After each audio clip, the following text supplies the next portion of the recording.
Okay, so the main ship is royally messed up, and just by coincidence, this is during Rey and Kylo each force grabbing for Rey's lightsaber as well.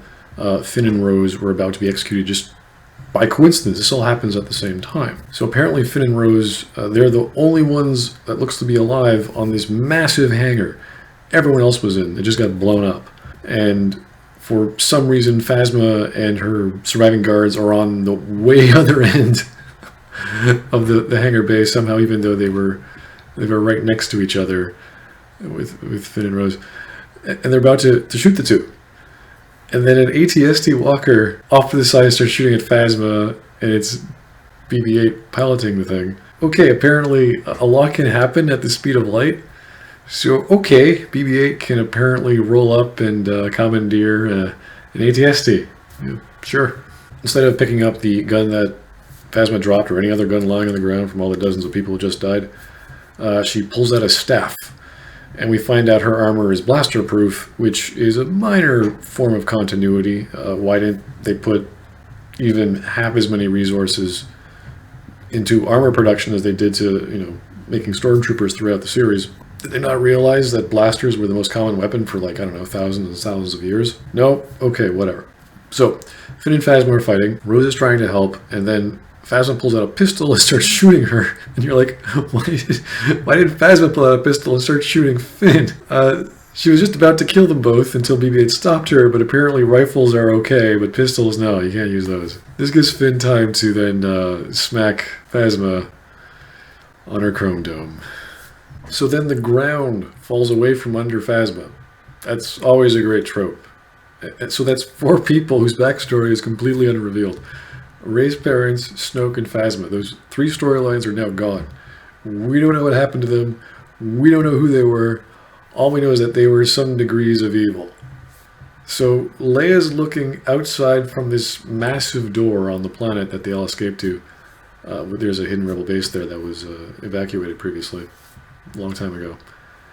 And she can physically see the First Order shuttles and walkers coming at them. Like she's just standing there. So she orders the doors to close.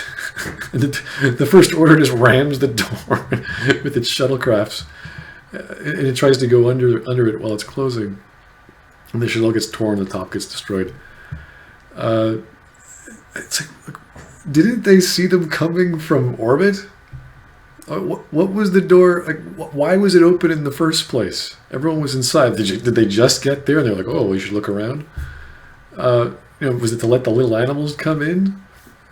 They were running in the off to the side of away from the advancing force. So did they want to? I don't know. So it turns out the people in the shuttle were Finn and Rose, and I guess they snuck out with everyone else. How did that happen? I don't know. I guess the security shields aren't a problem anymore with half the ship split in 2. Fine. So now they decide to broadcast a distress signal to the outer rim. Okay, why couldn't they simply do that at the start of the film when they were getting attacked and losing all these ships? Were they being jammed that they couldn't do this? Couldn't the other ships away that were also trying to get away do that? Couldn't Finn have done that when he was going off on his merry adventure? That would have seemed more like... Then the Empire deploys a battering ram cannon, which is Death Star tech. That phrase... It doesn't even unless this is a cannon that launches battering rams. I don't know what this thing does. So anyway, Chewbacca picked up Rey from the main destroyer in the Millennium Falcon. Somehow he knew where to find her. He knew how to dock. No one stopped him. It's a big ass ship. We don't know. And so now she's in the firing section of the Millennium Falcon, and she's shooting down TIE fighters while the Resistance mounts an assault on the battering ram cannon. This really pisses off Kylo, who wants the Falcon destroyed because, Rey. I guess he doesn't take rejection well. I don't know. So there's this trench run in an underground cavern, and of course Rey is a crack shot, and she just stops all the TIE fighters coming at her. So then the flying speeders start skidding on the salty planet on the ground and are getting picked off by the slowly approaching First Order forces as they get closer and closer to the battering ram cannon. But what are they going to do when they get there? I mean, do they have some pretty decent firepower. That thing looks pretty big and armored. Why did they need to get so close, too? I mean, if they're getting picked off by the enemies, what range do they need to be in to use their weapons to stop the thing?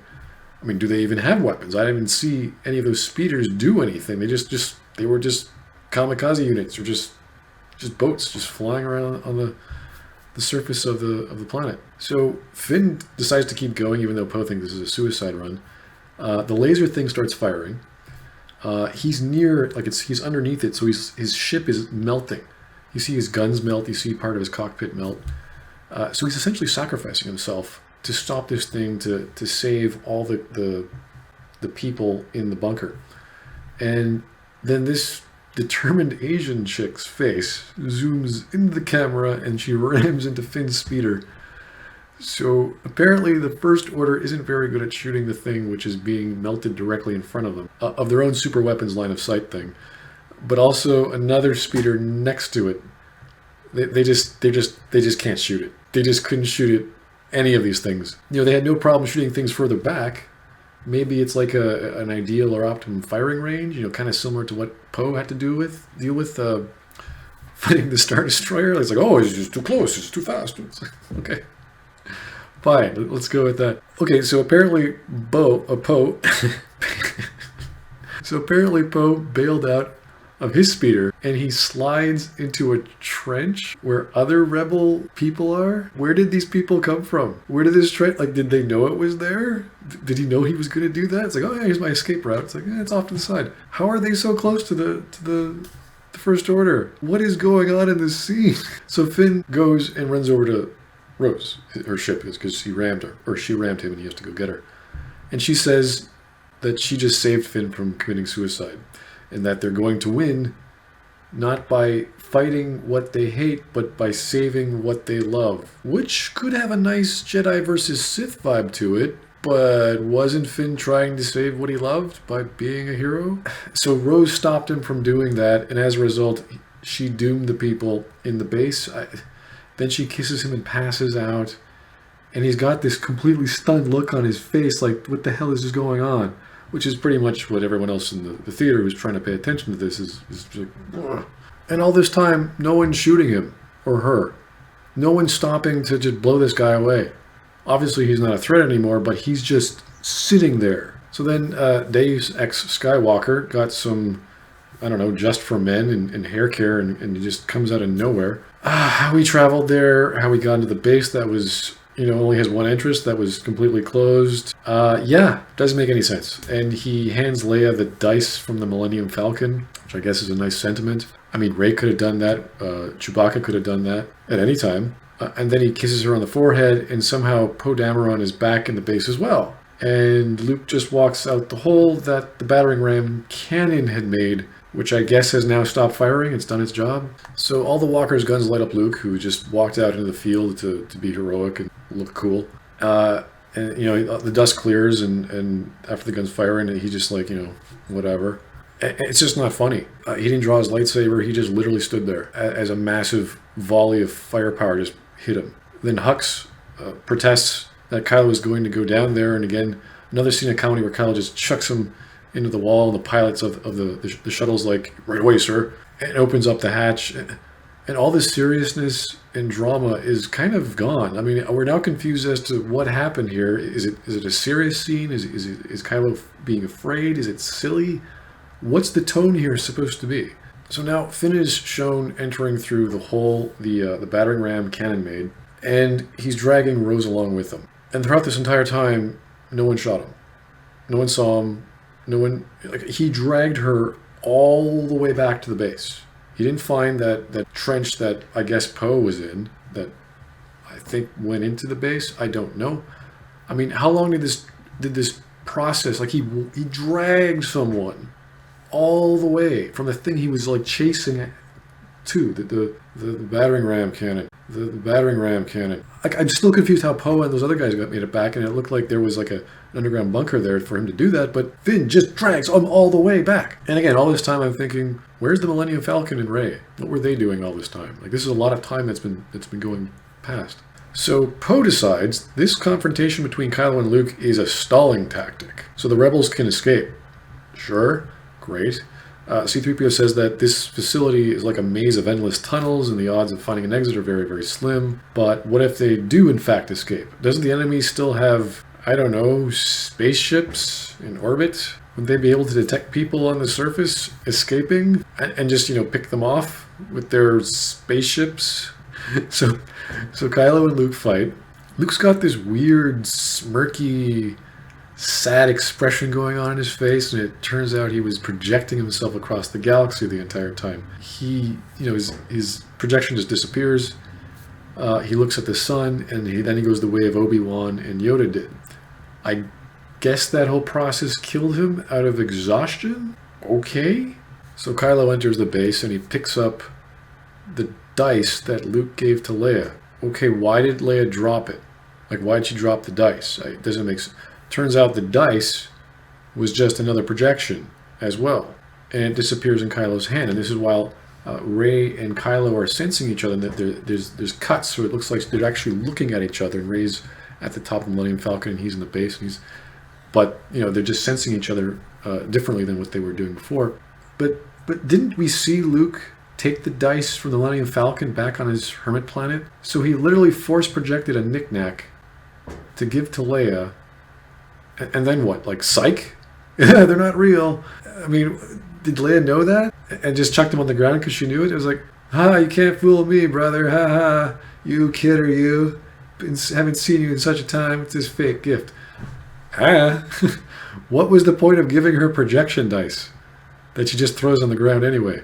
Here's the thing to remember: your husband and your past of being a hero, and you throw it on the ground, which is a pretty good analogy of what Rian Johnson has done to the series. Space! And it turns out Rey stole the books from the Jedi Archives, or at least someone somehow put them on the Millennium Falcon, which means that Yoda didn't light them on fire. So did Yoda know that and he was just kidding around with Luke? What? Did he want to light the books on fire and he said they weren't page turners? So maybe he knew and just wanted to motivate Luke after all these years? Like, what? Okay, so then there's this slave kid at the end who's on the casino planet and he's sweeping a street and he's looking at a shooting star and he has the ring that Rose gave him that has the rebel symbol on it. But before that, he apparently force pulled the broom to himself, which tells us that yes, anyone can be a force user, as the prequels have shown us and as Rey has shown us. It just happens. Anyone can be a Jedi. You're special. I'm sorry that was such a big ramble on my part, but the last quarter of the movie is so confusing and cobbled together, and it just happenstance. It just makes no sense. And whatever the theme of the story is, I don't. There's nothing discernible that we can say is going into the next movie or the last part. Like, it's so a waste. Like, nothing really happened here. Luke died as he said he was going to die. Leia didn't die. Finn and Rose didn't die. Phasma died for no reason.